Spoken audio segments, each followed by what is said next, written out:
श्री स्वामीनारायण भगवाननी जय, अक्षर पुरुषोत्तम महाराजनी जय, प्रमुख स्वामी महाराजनी जय, महंत स्वामी महाराजनी जय, प्रमुख स्वामी महाराज शताब्दी महोत्सवनी जय। આજની આપણી વાતનો વિષય છે ઘર સભા સંસાર સંજીવની। વર્ષો પહેલા 60ના દાયકામાં તત્કાલીન અમેરિકાના રાષ્ટ્રપ્રમુખ લિન્ડન બી જોન્સન પોતે એક સારા વિચારક હતા, એક સારા લેખક હતા અને સમાજની નાડ સારી રીતે એમણે પારખેલી। એમણે એક પ્રવચનમાં એક સુંદર વાત કરેલી। પોતાના અનુભવની વાત કરતા એમણે કહ્યું કે these bombs and missiles are not made by uneducated people.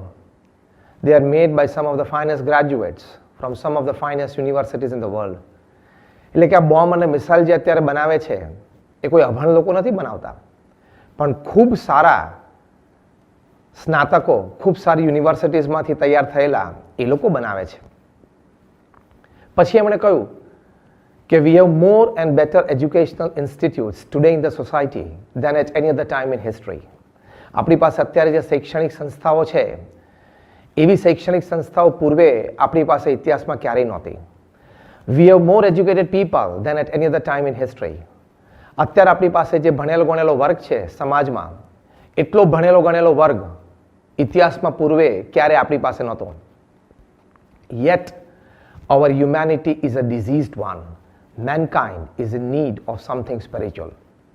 એમણે વાત કરી કે તેમ છતાં આટલું બધું ભણતર પ્રાપ્ત હોવા છતાં, આટલી બધી સારી શૈક્ષણિક સંસ્થાઓ હોવા છતાં માનવતાને કંઈક સડો લાગ્યો છે।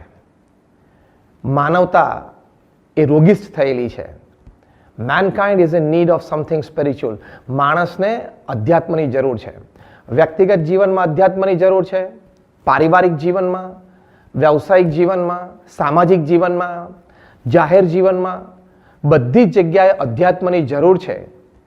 એવી વાત આજે ખૂબ સારા વિચારકો, લેખકો, સમાજ સેવકો, શિક્ષણવિદો દેશ પરદેશમાં કરે છે। ત્યારે આ વાત બહુ જ હકીકત છે। તમે જો અત્યારે સમાજની એક વાસ્તવિક પરિસ્થિતિ બહુ ચિંતાજનક છે। એક સર્વે પ્રમાણે ભારત વર્ષમાં છેલ્લા 20 વર્ષમાં છૂટાછેડાના કેસીસ ડબલ થઈ ગયા છે। આપણા દેશમાં લગભગ દરરોજ 650 થી 750 ચોરી લૂંટફાટના કેસીસ નોંધાય છે। તમને આશ્ચર્ય થશે કે 96% વધારે યુવાનો એવી વાતની કબૂલાત કરે છે કે અમારા માતા પિતા સાથે અમારે એક અંતર છે, એક જનરેશન ગેપ છે। અત્યારે આપણે એમાંથી પસાર થઈ રહ્યા છીએ। 86% વધારે યુવાનો એક સર્વે પ્રમાણે એવું કહે છે કે આ સોશિયલ મીડિયાને લીધે અમે અમારા અભ્યાસમાં ધ્યાન કેન્દ્રિત નથી કરી શકતા, ફોકસ, કોન્સન્ટ્રેશન નથી કરી શકતા। 43% વધારે યુવાનો એવું કહે છે કે અમને અમારા ભવિષ્યની અત્યંત ચિંતા છે, કદાચ અમે ભણ્યા, ડિગ્રી પ્રાપ્ત થઈ, પણ શું થશે, કેમ થશે। એટલે આ તો આપણે થોડીક સામાજિક વાસ્તવિકતાની વાત કરી, પણ જ્યારે સમગ્ર ચિત્ર નજર સમક્ષ આવે છે ત્યારે ખ્યાલ આવે છે કે વ્યક્તિગત જીવનમાં કે પારિવારિક કે વ્યવસાયિક જીવનમાં, સામાજિક જીવનમાં ઘણી બધી અરાજકતા, ઘણો બધો અસંતોષ, ઘણી બધી અશાંતિ એ અત્યારે સમાજમાં પ્રવર્તી રહી છે। એટલે આ વિચારકોની વાત સાચી કે જીવનમાં દરેક સ્તરે, દરેક ક્ષેત્રે અધ્યાત્મની ખૂબ જરૂર છે। સામે પરિવારની દ્રષ્ટિએ એક વાસ્તવિકતા આપણે વિચારીએ તો અત્યારનો જમાનો એવો થઈ ગયો છે, એક વાસ્તવિકતા એવી છે, સમટાઈમ્સ ઇટ્સ અ કમ્પલ્શન કે આપણે ન્યુક્લિયર ફેમિલીમાં રહીએ છીએ। મોટા શહેરોમાં આપણે સમજીએ સ્પેસ કન્સ્ટ્રેન્ટ્સ હોય છે, પણ છતાં ન્યુક્લિયર ફેમિલીની એક ઇમ્પેક્ટ છે કમિંગ જનરેશન ઉપર। આપણે બધા સાયન્સના વિદ્યાર્થીઓ છે, આપણે ફિઝિક્સ ભણ્યા છીએ। We know what is an atom. એક એટમ હોય, એમાં પ્રોટોન હોય, એનો પોઝિટિવ ચાર્જ, એનું પોતાનું ઓર્બિટ હોય, ઇલેક્ટ્રોન હોય, એનો નેગેટિવ ચાર્જ, એનું પોતાનું એક ઓર્બિટ હોય, અને ન્યુટ્રોન હોય, વચ્ચે હોય, એને કોઈ મૂવમેન્ટ ના હોય, એને કોઈ ચાર્જ પણ ના હોય।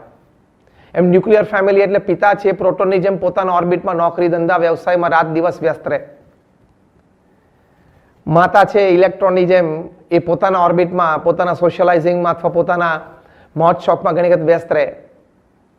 અને ઘણી વખત એવું બને છે કે આ બાળક છે બિચારો એ વચ્ચે બેઠો છે, એની પાસે કોઈ ચાર્જ એટલે કોઈ સત્તા કે કોઈ અધિકાર કે એવી બુદ્ધિમત્તા નથી, હજી નાનો છે અને એની કોઈ મુવમેન્ટ એ નથી, એટલે બિચારો જોયા કરે. પણ જેમ એટમમાં ન્યુટ્રોનથી નજીક ઇલેક્ટ્રોન કે પ્રોટોન આવતા જ નથી, એમ ઘણી વખત બાળકોને માતા પિતાની આ વ્યસ્તતાની વચ્ચે એ પ્રેમ જે મળવો જોઈએ, હૂંફ મળવી જોઈએ, કેર, કન્સર્ન, કન્સિડરેશન જે થવું જોઈએ એ નથી થતું હતું. એટલે એ પણ એક વાસ્તવિકતા છે. તો વિચારકોએ આની ચિંતા કરી છે. સમાજની એક વાસ્તવિકતા આપણે સૌ જાણીએ છીએ. પરિવારોની એક આ હકીકત એ આપણે સૌ અનુભવીએ છીએ. એની વચ્ચે સમાધાન શું છે કે આ જ પરિસ્થિતિઓની વચ્ચે આપણે કંઈક સુખ પ્રાપ્ત કરી શકીએ. આવી જ વાસ્તવિકતાઓની વચ્ચે જે આપણા જીવનનું એક અવિભાજ્ય અંગ બની ગયું છે અને રહેવાનું છે, એની વચ્ચે આપણે કંઈક સ્થિરતા અને શાંતિ પ્રાપ્ત કરી શકીએ. એની માટેનો કોઈ ઉપાય ખરો? તો પરમ પૂજ્ય પ્રમુખ સ્વામી મહારાજે એમના વિશાળ અનુભવ પરથી, એમના અગાધ શાણપણામાંથી એક સુંદર વાત આપણને આપી છે, અને એ છે ઘર સભા એ સંસાર સંજીવની છે. પ્રમુખ સ્વામી મહારાજનો અનુભવ કેટલો! પ્રમુખ સ્વામી મહારાજ એમના જીવનકાળ દરમિયાન દુનિયાના 60 દેશોમાં 18,000 ગામડા અને શહેરોમાં વિચરણ કર્યું. સતત જનસંપર્કમાં રહ્યા. સતત જનસંપર્કમાં રહીને પ્રમુખ સ્વામી મહારાજે દરેક વ્યક્તિની વ્યક્તિગત, સામાજિક, સાંસ્કૃતિક, નૈતિક, ધાર્મિક ઉન્નતિ માટે ખૂબ જ પોતે પ્રયત્નશીલ રહ્યા. લગભગ 3.5 લાખ ઘર, ઓફિસ, ફેક્ટરી કે દુકાનોમાં પોતે પધરામણી કરી અને ત્યાં પણ આ જ વાત બધાને શીખવાડી, લોકોને સંસ્કૃત વધારે કર્યા. 7.5 લાખથી વધારે પત્રોને એમણે ઉત્તર આપ્યો. લોકો પ્રમુખ સ્વામી મહારાજને પત્રો લખતા પોતાના વ્યક્તિગત, પારિવારિક, વ્યવસાયિક, સામાજિક કંઈક નાના મોટા પ્રશ્નોને લઈને, અને પ્રમુખ સ્વામી મહારાજ ખૂબ પ્રેમથી એમને ઉત્તર આપતા, અને ઉત્તર પ્રમાણે હજારો અને લાખો લોકો સુખી થયા. તો આવો એક વિશાળ જન સમુદાયનો અનુભવ, જનજીવનનો અનુભવ, સમાજની ગતિવિધિઓનો એક અનુભવ એ પ્રમુખ સ્વામી મહારાજના જીવનમાં હતો. એ અનુભવમાંથી એમનું એક અમૃત એ આપણને પ્રાપ્ત થયું છે. એમનું હૃદય અમૃત છે ઘર સભા. આ ઘર સભા એટલે શું? તો પરિવારના દરેક સભ્યો, પ્રમુખ સ્વામી મહારાજ કહેતા કે ઓછામાં ઓછું અઠવાડિયે 2 વખત રાત્રે એક આધ્યાત્મિક સેશન માટે ભેગા થાય. લગભગ અડધો કલાક 40 મિનિટ માટે બધા ભેગા થાય. ઘણી વખત પરિવારના બધા સભ્યો કોઈ ટીવી શો માટે ભેગા થતા હોય, રાત્રિ ભોજન માટે ભેગા થતા હોય, એમાં ઘર સભા માટે ભેગા થાય. It's a pure spiritual session. એમાં પ્રથમ 3-5 મિનિટ ભગવાનના નામ સ્મરણ, જે પણ ભગવાનમાં આપણને શ્રદ્ધા હોય એ ભગવાનનું નામ સ્મરણ આપણે કરીએ. પછી 10 કે 15 મિનિટ છે એ કોઈ સદગ્રંથ વંચાય. રામાયણ હોય, મહાભારત હોય, ભગવાન સ્વામિનારાયણનું જીવન ચરિત્ર હોય, આપણી ગુણાતીત પરંપરા છે એમના જીવન ચરિત્ર હોય. વળી ઘર સભા માટે સ્પેશિયલ લેખ અથવા તો પુસ્તિકાઓ તૈયાર થતી હોય એનું વાંચન હોય. સત્સંગ શિક્ષણ પરીક્ષાના પુસ્તકોનું વાંચન હોય. બાળકો, કિશોરો માટે જે સંસ્થાકીય પ્રકાશનો હોય એનું વાંચન હોય. અને વારાફરતી દરેક વ્યક્તિ ઘરમાં કરે. પછી 5-7 મિનિટ માટે બધા ચર્ચા કરે, કોને કઈ વાત ગમી, કોને કઈ વાત સારી લાગી, કોણ કઈ વાત શીખ્યું. અને પછી કંઈક ડેઝ હેપનિંગ્સ શેર થાય. બાળકો કે અમે સ્કૂલ કોલેજમાં આજે આવો પ્રસંગ બન્યો, માતા પિતા કોઈ વિશેષ પ્રસંગ જે પ્રેરણાદાયી હોય એની વાત કરે, કોઈ સદવાંચન કર્યું હોય તો એની પ્રેરણાની વાતો કરે. અને પછી ભગવાનની આરતી કરી એકબીજાને જય સ્વામિનારાયણ કહી અને પછી છૂટા પડે. આ ઘર સભા છે. પ્રમુખ સ્વામી મહારાજનું અનુભવ અમૃત, આ હૃદય અમૃત એ હજારો પરિવારોને સંજીવની સમાન એ પુરવાર થયું છે. કારણ કે જો આજે સમાજમાં એક વાસ્તવિકતા છે કે યુવા પેઢીને ઇન્ડિવિજ્યુઅલ ઇન્ડિપેન્ડન્સ જોઈએ છે, વ્યક્તિગત સ્વતંત્રતા. એની ના નથી, કારણ કે દરેક પેઢી પોતાની વિચારધારા સાથે આવી હોય, પોતાની વિચારધારા પ્રમાણે રહેવું, ઉઠવું, બેસવું, ફરવું ગમે, એ સાહજિક છે. પણ એ સ્વતંત્રતાની વચ્ચે જવાબદારી છે. એ સ્વતંત્રતાની સાથે સાથે ફરજ આવે છે. No independence is independent of responsibilities and duties. દરેક સ્વતંત્રતા જવાબદારી અને ફરજ સાથે જ આવે છે. એની સભાનતા યુવા પેઢીને થવી એ અત્યંત આવશ્યક છે. તો આપણી BAPS સંસ્થામાં આપણે જોયું છે કે હજારો પરિવારોમાં ઘર સભા થવાથી યુવા પેઢીમાં સ્વતંત્રતાની સાથે સાથે જવાબદારીની સભાનતા અને ફરજની પણ સભાનતા આવી છે એવું આપણે જોયું છે. આ ઘર સભાનું ફળ છે. સાથે સાથે પરિવારમાં એક મોટો પ્રશ્ન એ પણ છે કે માતા પિતા એ પોતાની પ્રવૃત્તિમાં વ્યસ્ત હોવાને કારણે બાળકોને જે પ્રેમ આપવો જોઈએ, હૂંફ આપવી જોઈએ, સતત એને સમય આપવો જોઈએ, એમાં ઘણી બધી ઉણપ રહી જતી હોય છે. નથી થતું એવું આપણે નથી કહેતા, થાય છે, પણ ઘણી વખત જે રીતે થવું જોઈએ, જે પ્રમાણમાં થવું જોઈએ એ નથી થતું હતું. તમે તમારા સંતાનોને ઇલેક્ટ્રોનિક ટોયઝ લાવી આપો, તમે એને સારામાં સારા કપડાં લાવી આપો, રમતગમતના સાધનો લાવી આપો, એની માટે સારી એડમિશન ફી ભરીને સારી સ્કૂલમાં એને ભણાવો, પિકનિક હોય, ટૂર હોય, એની માટે તમે ખર્ચા કરો, એની ના નથી. અને આપણે બધા વાલી તરીકે જવાબદારીપૂર્વક એ કરતા જ હોઈએ છીએ. પણ it is not a replacement to your presence, physical presence in flesh and blood. એ રમકડાને બધું એ તમારી ગરજ નથી સાધતું, જે તમારે સમય આપવો જોઈએ. એટલે પ્રમુખ સ્વામી મહારાજ વારે વારે કહેતા કે તમે તમારા સંતાનોને સમય આપો. અને જો તમે તમારા સંતાનોને સમય આપીને સંસ્કારિત નહીં કરો તો એક દિવસ એવો આવશે કે તમારે સંપત્તિ અને સંતતિ બે ખોવાનો વારો આવશે. આ વાત પ્રમુખ સ્વામી મહારાજ અનેક વખત કરતા અને આપણે સમાજમાં જોઈએ છીએ.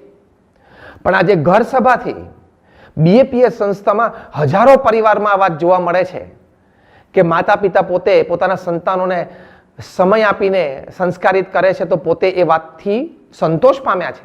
અને સામે બાળકો, કિશોરો, યુવાનો પણ પોતાના માતા પિતા તરફથી, વડીલો તરફથી ઘરમાં સારો એવો સમય અને હૂંફ અને પ્રેમ પ્રાપ્ત કરીને એમને પણ જીવનનો સંતોષ છે. તો આ ઘર સભાથી આ મોટો લાભ છે, એટલે સંસાર સંજીવની કીધી છે, જે એક હકીકત છે.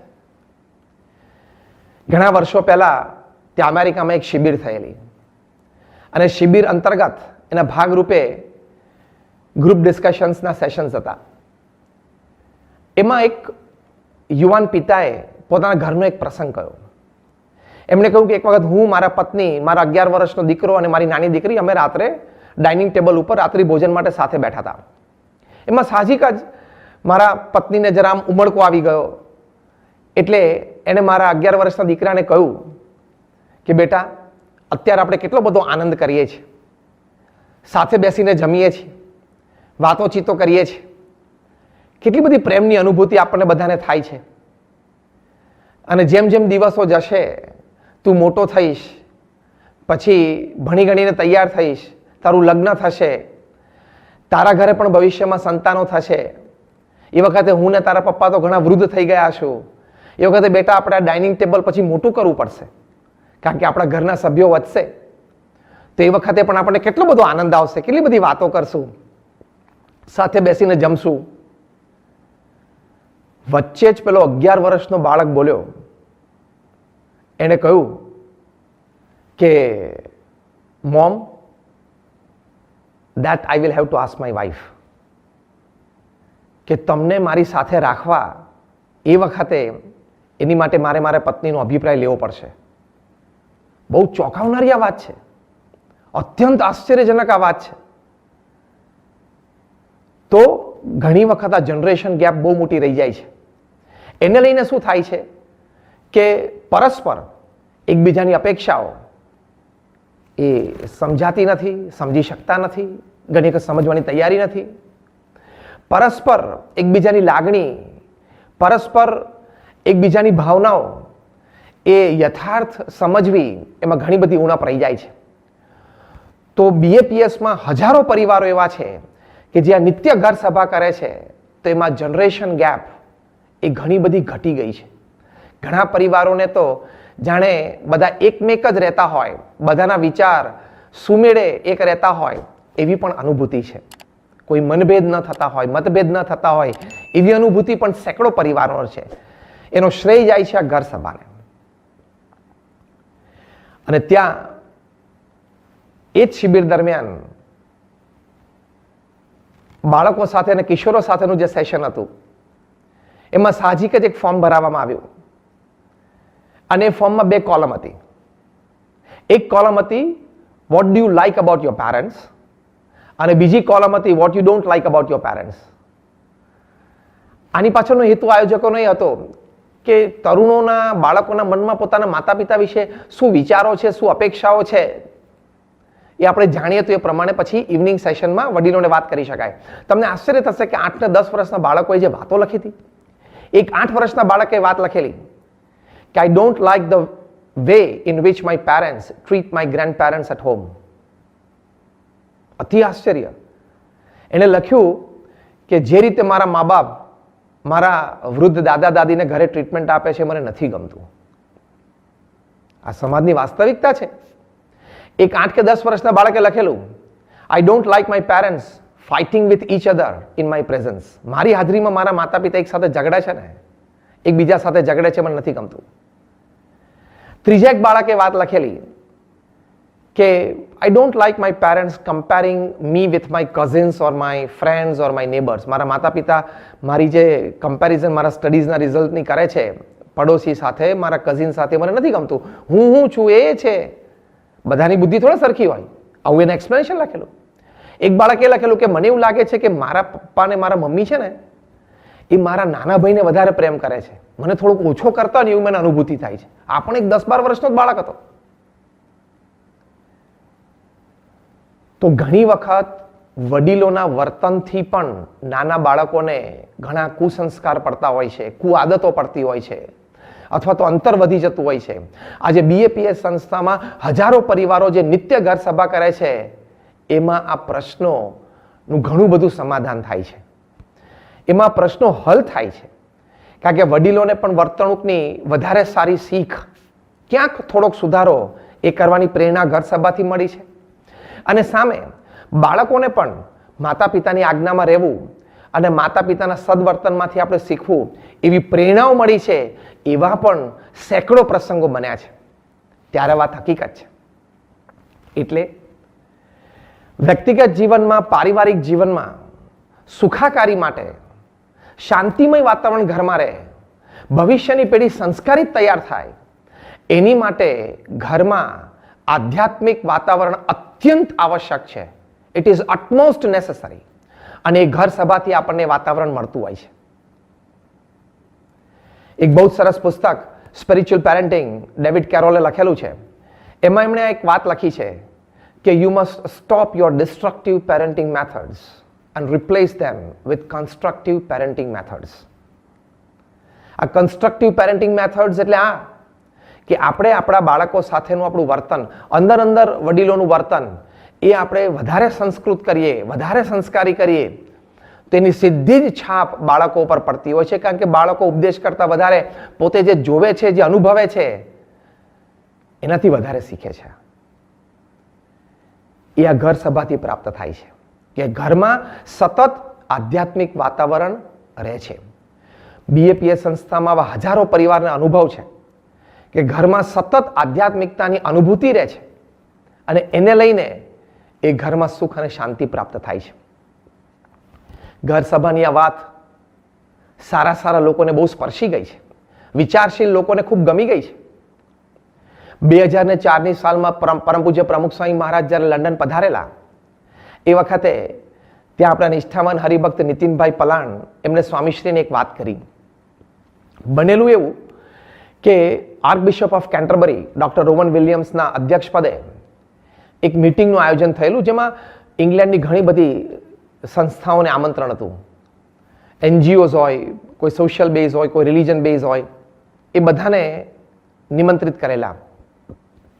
આ મિટિંગમાં ચર્ચાનો મુખ્ય મુદ્દો એ હતો કે અત્યારે જે પરિવારમાં વિભાજનો થાય છે, ડિવોર્સ કેસીસ વધે છે, પછી સમાજમાં ઘણી બધી અરાજકતા દેખાય છે, કુસંપ દેખાય છે, વૈમનસ્ય દેખાય છે, એની માટેના ઉપાયો શું છે એની ચર્ચા હતી.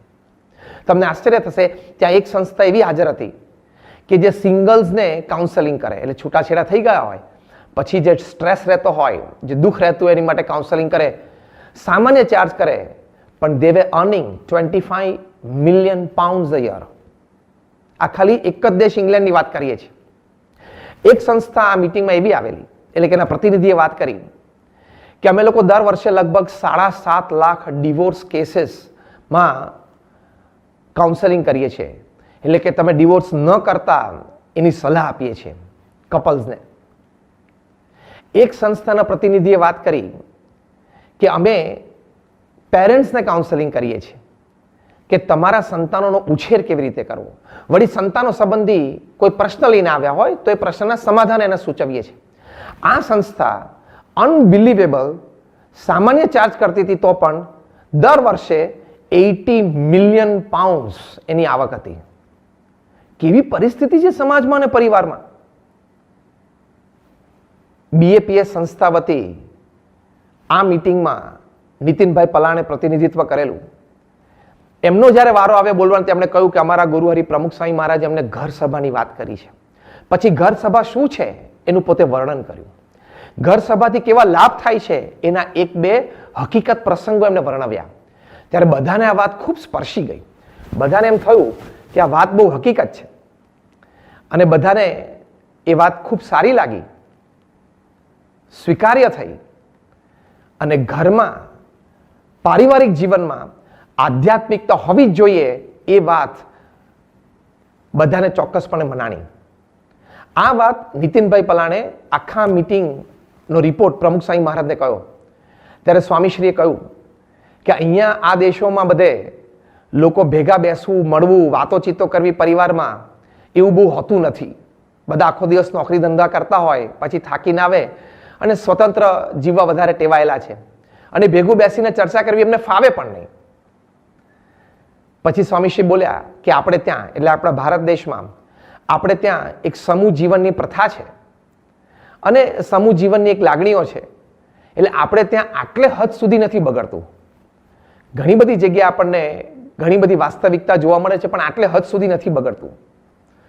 તો જો આ ઘર સભા છે એ સંજીવની છે, એનાથી આવા ઘણા બધા પ્રશ્નોનું સમાધાન થાય છે.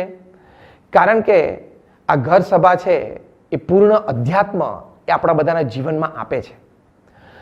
આજે આપણે આ મિટિંગની વાત કરી ડૉક્ટર રોવન વિલિયમ્સના સાનિધ્યમાં, એટલે કે એમના અધ્યક્ષપદે. એમાં જે પ્રશ્નોની ચર્ચા થયેલી, એવા ઘણા બધા પ્રશ્નોનું સમાધાન અથવા તો એ પ્રશ્ન ઉદ્ભવ્યા જ ના હોય એનો યશ ઘર સભાને આપતા હોય એવા સેંકડો પરિવારો આજે BAPSમાં છે. તમને કદાચ યાદ હશે, ઘણા વર્ષો પહેલા એક પ્રસંગ બનેલો અમેરિકામાં, કોલંબિયામાં. એને પોપ્યુલરલી કહે છે કોલમ્બાઇન ટ્રેજેડી. 1999ની સાલમાં 2 બાળકો, એકનું નામ એરિક હેરિસ અને બીજાનું નામ ડાયલન ક્લિબોલ, એ લોકો ઘરેથી અસોલ્ટ રાઇફલ લઈને સ્કૂલમાં ગયા, રેન્ડમ ફાયરિંગ કર્યું, 12 વિદ્યાર્થીઓને મારી નાખ્યા, એક શિક્ષકને પણ મારી નાખ્યા અને પછી બંને જણાએ પોતે આપઘાત કર્યો. આવા પ્રસંગો તો ત્યાર પછી છેલ્લા 20 વર્ષમાં ઘણા બધા બન્યા છે તે અમેરિકામાં. પણ તે વખતે બહુ જ આશ્ચર્યકારક હતું, વેરી ડિપ્રેસિંગ. અને એક કમિટી ફોર્મ કરવામાં આવી કે તમે જાંચ કરો કે બાળકોમાં, તરુણોમાં આવા પ્રકારનું હિંસક વર્તન એ કેવી રીતે સંભવે, આના પરિબળો શું છે. ત્યારે આ કમિટીએ ખૂબ રિસર્ચ કરીને, માતા પિતાઓને મળીને, એમના ઇન્ટરવ્યૂઝ લઈને, આવા બાળકો એને મળીને, એમને વિચારધારાઓ જાણીને એ લોકો નિષ્કર્ષ પર આવ્યા કે આવું ફરી વખત ન થાય સમાજમાં, એની માટે આ 3 વાત અત્યંત આવશ્યક છે. એમાં પહેલી વાત આ કમિટીએ સજેસ્ટ કરી કે નર્ચરિંગ એન્ડ પોઝિટિવ હોમ એન્વાયરમેન્ટ આ ઘર સભાથી પ્રાપ્ત થાય છે. બીજી વાત આ કમિટીએ કરી કે સ્ટ્રોંગ સપોર્ટ સિસ્ટમ, કે પરિવારજનો એકબીજાને સ્ટ્રોંગલી સપોર્ટ કરે, એકબીજાના કાર્યમાં, એકબીજાને કંઈ ધ્યેય નક્કી કરવામાં, ધ્યેય સિદ્ધ કરવામાં એને જરાય એકલપણું ન લાગવું જોઈએ. સ્ટ્રોંગ સપોર્ટ સિસ્ટમ આ ઘર સભાથી પ્રાપ્ત થાય છે.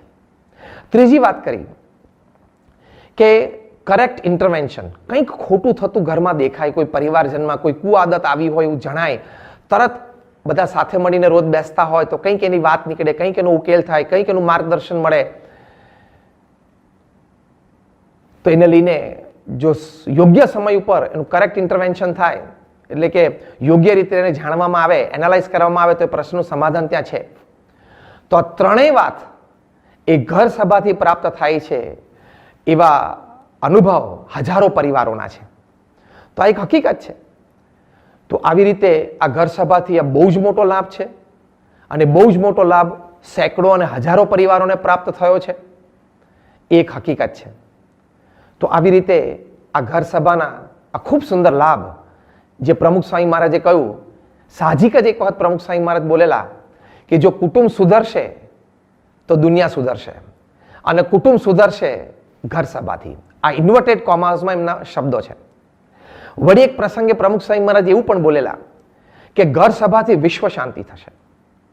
આ પણ એક હકીકત છે, કારણ કે દરેક પરિવારમાં જો શાંતિ હોય તો વિશ્વ શાંતિ છે જ. એક વખત અમેરિકાના ફર્સ્ટ લેડી બાર્બારા બુશ એક પ્રવચનમાં બોલેલા કે the future of America does not depend upon what happens in the White House, but it depends upon what happens in every American house.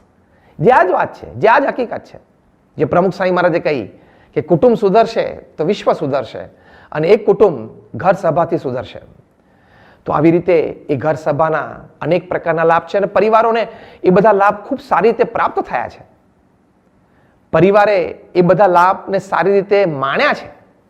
જે પણ એક વાત હકીકત છે, લંડનમાં ડૉક્ટર દીપક પટેલ છે, એ પોતાની વાત કરતા કહે છે કે એ પોતે જ્યારે ભણતા હતા ત્યારે હરિભક્ત નીલકંઠભાઈના સંપર્કમાં ત્યાં એમના જ ઘરે ત્યાં પરાસભાથી ત્યાં પોતે જતા. એ નીલકંઠભાઈ એમના પરિવારજનો તમામ એ બધા રોજ ઘર સભા કરતા. એ વખતે ડૉક્ટર દીપકે કહ્યું કે મને લાગતું હતું કે નીલકંઠભાઈ એમના નાના બાળકોને શું કામ આગ્રહ કરીને ઘર સભામાં બેસાડે છે. પણ વર્ષો પછી જ્યારે એ લોકોની કારકિર્દી જોઈ, એ લોકોના સંસ્કાર જોયા, એ લોકોની મેચ્યોરિટી મેં જોઈ, એ લોકોની સોશિયલ સ્કિલ્સ મેં જોઈ, એની પરથી મને લાગ્યું કે આ ઘર સભાની ફલશ્રુતિ છે. એટલે કે જ્યારે મારા લગ્ન થયા અને મારું પ્રથમ બાળક એના માતાના ગર્ભમાં હતું ત્યારથી અમે ઘર સભા નિત્ય શરૂ કરી. ડૉક્ટર દીપક કહે છે કે મારા બંને સંતાનોમાં આ ઘર સભાના કારણે સત્સંગનું જ્ઞાન દ્રઢ થયું છે. ત્યાં સુધી કે મારા નાના બાળકોને કોઈ કંઈક ગિફ્ટ આપે, કંઈક ખાવાની વાત આપે, કોઈ કેન્ડી કે ચોકલેટો, તરત જ જોવે કે આમાં કોઈ અભક્ષ્ય વસ્તુ નથી. તો આવા જે ધાર્મિક સંસ્કારો એ આપણા બાળકોને ઘર સભાથી પ્રાપ્ત થાય છે. એમણે કહ્યું કે મારા બાળકો બહાર જાય, હરે ફરે, પણ એ બધી જ સત્સંગની મર્યાદામાં રહે, પૂજાપાઠ તિલક ચાંદલો નિયમિત કરે અને સત્સંગના બધા બાળ સત્સંગ પરીક્ષાના બધા પુસ્તકો એમણે વાંચેલા છે, પરીક્ષાઓ આપી છે, એટલે એમનામાં સત્સંગના સંસ્કારો દ્રઢ છે. બીજી વાત ડૉક્ટર દીપક પટેલે કરી કે બીજો લાભ અમને થયો છે એમના શિક્ષણમાં કે ઘર સભાના લીધે એ લોકોમાં પ્રામાણિકતા આવી છે, સિન્સિયરિટી આવી છે, જે અમે જોઈ શકીએ છીએ. ક્યારે એમને અભ્યાસલક્ષી અમારે ટોકવું જ નથી પડ્યું. એમનું રિઝલ્ટ કાયમ સારું જ આવે છે, કારણ કે એ લોકોએ માન્યા છે, એ વાતને એ લોકોએ સારી રીતે દ્રઢ કરી છે કે આપણા ગુરુ પ્રમુખ સ્વામી મહારાજની આજ્ઞા છે કે આપણે અભ્યાસ બહુ વ્યવસ્થિત કરો. એ વાત એટલી બધી એમના હૃદયમાં ઉતરી ગઈ છે તો એ લોકોને અભ્યાસલક્ષી ક્યારેય કોઈ ટોકવા જ નથી પડ્યા અને એ લોકો પરિણામો સુંદર આવ્યા છે. સ્કૂલમાં પણ એ લોકોનું વર્તન એટલું બધું સારું છે, આઈડિયલ છે. તો જ્યારે પેરેન્ટ્સ ટીચર્સ મીટ થાય ત્યારે ટીચર્સ છે એ અમને અભિનંદન પાઠવે કે તમે તમારા સંતાનોને કેવા કેળવ્યા છે, કેવા ઉછેર્યા છે, અને બીજા પેરેન્ટ્સને પણ પોતે ઉદાહરણ આપે કે જો આ લોકો ઘરે એનું કેવું નર્ચરિંગ કરે છે. ત્રીજી વાર ડૉક્ટર દીપક પટેલે કીધી કે સામાજિક વિકાસ પણ એમને ખૂબ સુંદર થયો છે, કારણ કે ઘર સભા પછી સાહજિક બેઠા હોય, ઘર સભા દરમિયાન પણ ઘણી વખત છેલ્લે અંતભાગમાં અમે કંઈક ઇતિહાસ સંબંધી વાત કરીએ, કંઈક પિયર પ્રેશર હોય, ફેશન હોય, કંઈક એડિક્શન્સ હોય, ડ્રગ્સ હોય, ફ્રેન્ડશિપ હોય, આ બધા જ વિષયો કંઈક ને કંઈક રીતે અમે જેમ જેમ અમારા છોકરા મોટા થતા ગયા તેમ તેમ અમે ચર્ચા કરી છે. તો એનાથી એ લોકોમાં સામાજિક વિકાસ પણ આવ્યો છે. એટલે સત્સંગ સંબંધી લાભ થયો છે, શિક્ષણ સંબંધી લાભ થયો છે, સમાજ વિકાસ સંબંધી પણ ખૂબ સારો લાભ થયો છે. તો આ એક હકીકત છે. એટલે ડૉક્ટર દીપક પટેલ કહે છે કે જો મારે આ ઘર સભાનો લાભ એક શબ્દમાં વર્ણવવો હોય તો આઈ વુડ ટેલ કે ઘર સભાથી I have got a happy family. ખૂબ એક સુખી પરિવાર અમે કેળવી શક્યા છીએ. આ ઘર સભાથી એવા પણ લાભ થયા છે કે કંઈક પરિવારજનો વચ્ચે અંતર હોય, કંઈક મનદુખ હોય, કંઈ અણસમજણ હોય, એ દૂર થઈ છે. શૈલેષભાઈ ધાનાણી એમણે પોતાનો પ્રસંગ લખીને કહ્યું છે, પોતે ત્યાં રાજકોટમાં એક સામાન્ય ફેક્ટરી વર્કર અને વધારે કમાણી કરવા માટે જે જરૂરિયાત હતી એની માટે પોતે ઓવરટાઈમ પણ ઘણી વખત કરવું પડે. શરૂઆતમાં તો એમના લગ્ન થયા, પતિ પત્ની વચ્ચે સુમેળ સારો હતો, પણ કંઈક શંકાઓ ઊભી થઈ, અંતર વધતું ગયું, ઝઘડા થવા માંડ્યા અને ચરમસીમાએ પહોંચી ગયું. શૈલેષભાઈ લખે છે કે મારું જીવતર છે આમ નરક તુલ્ય થઈ ગયેલું. એમાં એક વખત બહુ જ ઝઘડો થયો અને એના પત્નીએ તો આપઘાત કરવાનો પ્રયત્ન કર્યો. વળી આજુબાજુથી પડોશી દોડી આવ્યા એટલે પછી એ એમાંથી બચી ગયા. એ શૈલેષભાઈ એક હરિભક્ત વિનુભાઈના ઘરમાં મકાનમાં ભાડે રહેતા હતા. એમણે જોયું કે વિનુભાઈ પોતે 15 કલાક કામ કરે છે, છતાં એના ચહેરા પર આનંદ અને સ્ફૂર્તિ છે. રાત્રે 11 વાગે આવીને પણ એ ઘર સભા કરે છે. એટલે એક વખત એ ઘર સભામાં જઈને બેઠા, એમને ખૂબ આનંદ આવ્યો. ધીમે ધીમે સત્સંગની દ્રઢતા થઈ, મંદિરે આવતા થયા, પ્રાતઃ પૂજા શરૂ કરી, સત્સંગ સભામાં આવતા થયા.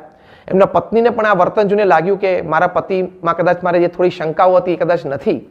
ધીમે ધીમે એ પણ ઘર સભામાં બેસતા હતા. એમના ઘરે ઘર સભા શરૂ કરી અને એમના પત્ની અને એમના દીકરીને પણ સત્સંગ થયો અને આજે એક ખૂબ સુખી પરિવાર છે. શૈલેષભાઈ પોતે વાત કરે છે કે અમારા લીધે મારા માતા પિતા જે ગામડે રહેતા હતા એમને પણ સત્સંગની દ્રઢતા થઈ અને અત્યારે અમને સત્સંગનો ખૂબ આનંદ આવે છે. ઘર સભાથી અમને ખૂબ આનંદ આવે છે. ઘણી વખત તો અમારી ઘર સભા 1 કલાક કે 1.5 કલાક પણ ચાલે. તો જો ઘર સભાથી આવા લાભ છે, શૈલેષભાઈએ કીધું કે કાયમ માટેની શંકાઓ અમારી ટળી ગઈ, કદાચ થોડું વૈમનસ્ય જેવું હતું એ પણ ટળી ગયું, ઝઘડા તો સંપૂર્ણ બંધ થઈ ગયા છે, અમે પતિ પત્ની એકબીજાને ખૂબ સારી રીતે સમજી શકીએ છીએ. તો આ કેટલો મોટો લાભ છે. હાર્વર્ડ યુનિવર્સિટીએ કહ્યું કે the greatest Joy upon this earth is the Joy of family life.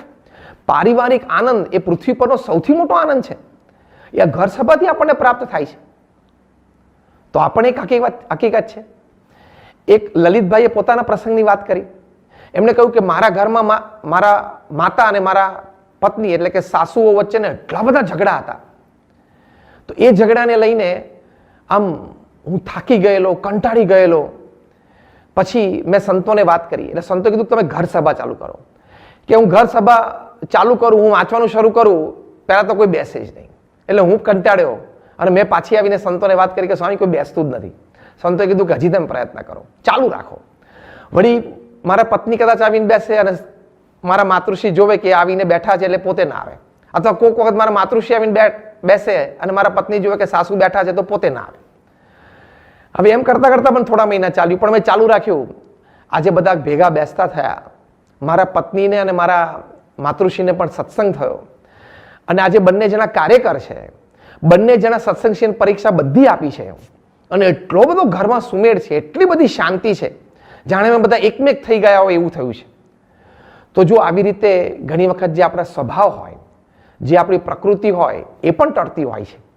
એક ભાલચંદ્રભાઈએ પોતાના પ્રસંગની વાત કરતા કહ્યું કે મને ગુસ્સો બહુ, અને એમાં ખાસ કરીને મને સ્વાદ એટલો બધો, અને એમાં મારા સ્વાદનો જરા પણ અસંતોષ હોય રસોઈમાં તો હું થાળી ફેંકતો, ગુસ્સે થઈ જતો, ઊભો થઈ જાઉં અને ઘણી વખત પત્ની ઉપર હાથ પણ ઉપડી જતો. એમાં વળી આ ઘર સભાની વાત થઈ, મેં ઘર સભા ચાલુ કરી. એમાં એક વાક્ય આવ્યું કે યોગીજી મહારાજ કહેતા કે ગુસ્સો ખરાબ વસ્તુ છે, તે આપણને શોભે નહીં. મને લાગ્યું કે આ મારી માટે આ સંજીવની છે. જો છે ને ઘર સભા છે, સંસાર સંજીવની છે. એમને થયું કે મારે આ વાત યોગીજી મહારાજની બરોબર દ્રઢ કરવી છે. એમણે એક કાગળ ઉપર લખ્યું કે ગુસ્સો ખરાબ વસ્તુ છે, તે આપણને શોભે નહીં. અને કાગળ એમને ડાઇનિંગ ટેબલ સામે જ દિવાલ ઉપર ચોંટાડી દીધો. એટલે થાળી પીરસાય પહેલા એ વાક્ય 2 વાર વાંચી લે. કદાચ કોઈ દાળ શાકના સ્વાદમાં કંઈક ફેર હોય તો પણ એ વાક્ય એ વાંચીને એ પોતે એની ઉપર મનન કરે. મૌન જ રહે, કંઈ બોલે જ નહીં. એમના પત્નીને પણ આશ્ચર્ય થયું કે આ ફેરફાર કેવી રીતે થયો. પછી ખ્યાલ આવ્યો કે આ ઘર સભાથી આ ફેરફાર થયો છે. આ ભાલચંદ્રભાઈ પોતે કહે છે કે મારો ગુસ્સો જાણે સંપૂર્ણ નાબૂદ થઈ ગયો હોય ને એવી મને અનુભૂતિ છે. તો આવા આપણા સ્વભાવ, આપણી પ્રકૃતિ એ પણ ઘર સભાથી ટળે છે, એ વાત બહુ જ હકીકત છે. ત્યાં ટોરન્ટોમાં રૂપેનભાઈ છે, એમણે પોતાનો પ્રસંગ લખ્યો કે નાના નાના બાળકોમાં પણ કેવી આધ્યાત્મિકતા પ્રગટે છે.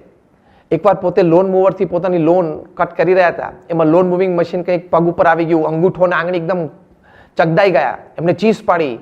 એમના પત્ની અને એમની માતા તો એકદમ રડવા લાગ્યા. તાત્કાલિક એમને હોસ્પિટલ લઈ જવાની વ્યવસ્થાઓ કરવા માંડ્યા. એ દરમિયાન એમનો નાનો 4 વર્ષનો ભત્રીજો એ સીધો ઘર સભામાં ત્યાં ઘર મંદિર પાસે જઈને બેસી ગયો. આ લોકોએ શોધખોળ કરી કે ક્યાં ગયો એ? પછી ખબર પડી કે તો ઘર મંદિર સામે બેઠો બેઠો આંખ બંધ કરીને ધૂન કરે છે. ત્યારે આ રૂપેનભાઈના પત્નીએ પૂછ્યું તું શું કરે છે? તો કે હું તો સ્વામિનારાયણ ધૂન કરું છું. આપણે ઘર સભામાં વાત નહોતી આવી થોડા દિવસ પહેલા કે કંઈક મૂંઝવણ આવે, કંઈ તકલીફ થાય, કંઈ દુઃખ આવે તો આપણે સ્વામિનારાયણ ભજન કરવું, એટલે હું એ કરું છું. આવા નાના બાળકમાં આવી ઉચ્ચ આધ્યાત્મિક સમજણ અને સમજણની સાથે આવું આધ્યાત્મિક વર્તન, અને વર્તન પણ આટલું પ્રતીતિપૂર્વકનું, આ એના શબ્દો સાંભળીને પરિવારના બધા વડીલોને અત્યંત આશ્ચર્ય થયું, સાથે આનંદ પણ થયો. રૂપેનભાઈ બીજો પ્રસંગ કહે છે કે મારા ભાભી એ 30-31 વર્ષની ઉંમરે આકસ્મિક રીતે જેમનું મૃત્યુ થયું. અમને બધાને ઘરમાં દુઃખ હતું અને મારા માતૃશ્રી તો પોતે રડતા હતા. એ વખતે મારી ભત્રીજી, તે વખતે એની ઉંમર તો ફક્ત 6 વર્ષની જ હતી, એ ભત્રીજીએ એ પોતાની દાદીને કહ્યું કે બા તમે શું કામ રડો છો? એક દિવસ તો બધાએ દેહ મૂકવાનો છે અને મમ્મી તો ભગવાનના ભક્ત હતા, એ તો ભગવાનના ધામમાં જ બેઠા છે, આપણે બધા એક દિવસ ભગવાનના ધામમાં જવાનું છે, માટે રડવાનું નહીં. આ વાત એક 6 વર્ષની બાળકીના મુખે સાંભળીને ઘરમાં બધાને આશ્ચર્ય થયું કે આ કેવી સમજણ કહેવાય. તો આ ઘર સભાથી પ્રાપ્ત થાય છે. એટલે આ સંસાર સંજીવની છે. કોઈ પણ દુઃખ એનું નિરાકરણ એ ઘર સભામાં રહેલું છે. કોઈ પણ પ્રશ્ન એનો ઉત્તર એ ઘર સભામાં રહેલો છે. કોઈ પણ મૂંઝવણ એનું સમાધાન એ ઘર સભામાં રહેલું છે. કોઈ પણ કદાચ આધ્યાત્મિક મૂંઝવણ એનો પણ સચોટ જવાબ, સચોટ સ્પષ્ટતા એ ઘર સભામાં રહેલી છે. એટલે આ વાત બહુ જ હકીકત છે. તો આ તો આપણે કદાચ 2-4 પ્રસંગો જોયા. BAPS સંસ્થા દ્વારા ઘર સભા પુસ્તિકા પ્રકાશિત થઈ છે. આ પુસ્તિકામાં આ ઘર સભાના અનેક લાભ અનેક પરિવારોને થયા છે એવા બહુ સચોટ અને સ્પષ્ટ પ્રસંગો જે તે વ્યક્તિ એ પોતે જાતે લખી આપ્યા છે, એમની પરવાનગીથી આપણે નામ ગામથી છાપ્યા છે. તો એનાથી આપણને ખૂબ પ્રેરણાઓ મળે છે. અને પ્રમુખ સાંઈ મહારાજ આ વાત ખૂબ પોતે પુશ કરતા, પોતે કહેતા કે નિત્ય ઘર સભા કરવી જ, બધા પરિવારજનોને પોતે કહેતા. એક વખત રાજકોટમાં સ્વામીશ્રી ભોજન લઈ રહ્યા હતા, તે વખતે બધા કાર્યકર્તાઓને પોતાના સંતાનો સાથે ભોજન દર્શનમાં બેઠેલા. એમાં કાર્યકર સુનિલભાઈ પારેખ એમના નાના દીકરા યોગેશ સાથે બેઠેલા. સ્વામીશ્રીએ ભોજન શરૂ કર્યું ત્યાં શ્રીમદ સદગુણ શ્લોક એ આ નાનકડા યોગેશે ગાયો, પછી થોડા મંત્રો પણ એ બોલ્યો, મુખપાઠ જે કરેલો. પછી સાહજિક બોલ્યો કે મહારાજ જમો, સ્વામી જમો. સાંઈ બાપા પણ બહુ રાજી થયા એની કાલી ગયેલી ભાષાથી અને મુખપાઠથી. અને પ્રમુખ સાંઈ મહારાજ એને પેંડાનો પ્રસાદ આપતા કહ્યું કે યોગેશ જમો, એમ કરીને પેંડાનો પ્રસાદ આપ્યો. અને તરત જ પછી પ્રમુખ સાંઈ મહારાજે સુનિલભાઈને પૂછ્યું કે તમે બધા ભેગા બેસીને ઘર સભા કરો છો ને? ત્યારે સુનિલભાઈ કીધું કે હા સ્વામી કરીએ છીએ. પછી સુનિલભાઈ કીધું કે સ્વામી અમારા ઘરમાં નિત્ય ઘર સભા થાય છે, એનાથી અમને સુખ ને શાંતિ ખૂબ છે, પણ કેવી દ્રઢતા અમારા પરિવારજનોમાં છે. એમણે કહ્યું કે અમારો દીકરો છે યોગેશ, એ નાનો 5 વર્ષનો છે. ઘર સભાનો સમય થાય ને એટલે એ જ આસનો ગોઠવવા માંડે, એ જ પુસ્તકો ત્યાં લાવીને મૂકે. એકવાર એવું બન્યું કે હું રાત્રે 2:30 વાગે ઘરે આવ્યો. તો 2:30 વાગે હું ઘરમાં આવ્યો, એ અવાજથી આ યોગેશ જાગી ગયો અને યોગેશે કહ્યું કે મેં અને મમ્મીએ તો ઘર સભા કરી છે, પણ તમે આજે નથી કરી, એટલે માટે ઘર સભા કરવાની. સુનિલભાઈએ કહ્યું કે આપણે કાલે ઘર સભા કરશું, અત્યારે રાત્રે 2:30 વાગ્યા છે, તું સુઈ જા. તો કે ના, ઘર સભા કર્યા વગર આપણે દિવસ પૂરો કરાય જ નહીં. રાત્રે 2:30 થી 2:45 આ 5 વર્ષના યોગેશે ત્રણેય પરિવારજનો બધા સાથે બેસીને ઘર સભા કરી. આ વાત જ્યારે પ્રમુખ સાંઈ મહારાજે સાંભળી ત્યારે પ્રમુખ સાંઈ મહારાજના આંખમાં જે અમી નીતરવા માંડ્યું, જે રાજીપો વ્યક્ત નાના બાળક ઉપર કર્યો. તો જો આ ઘર સભાથી પરિવારજનોને પોતાના બાળકો આવા સંસ્કારી તૈયાર તો થાય છે, પણ દરેક પરિવારજનને આ ઘર સભાની આટલી દ્રઢતા થાય છે કારણ કે પ્રમુખ સ્વામી મહારાજનો હૃદય અમૃત છે, એમની ઈચ્છા છે કે આ થાય. એમના આ જન્મ શતાબ્દી મહોત્સવે આ એમનું હૃદય અમૃત આપણી માટે સંજીવની સમાન છે. હજારો અને લાખો પરિવારો આ ઘર સભા કરે છે. કદાચ જે ન કરતા હોય અથવા કંઈક એમાં ઢીલાશ રહેતી હોય, કંઈક આળસ રહેતી હોય, તો એ આળસ ખંખેરીને એ ઢીલાશ દૂર કરીને આપણે નિત્ય એક આદત બનાવવા જેવી છે એવી આ ઘર સભા છે. જેમ દૂધમાં આપણને ઘી દેખાતું નથી,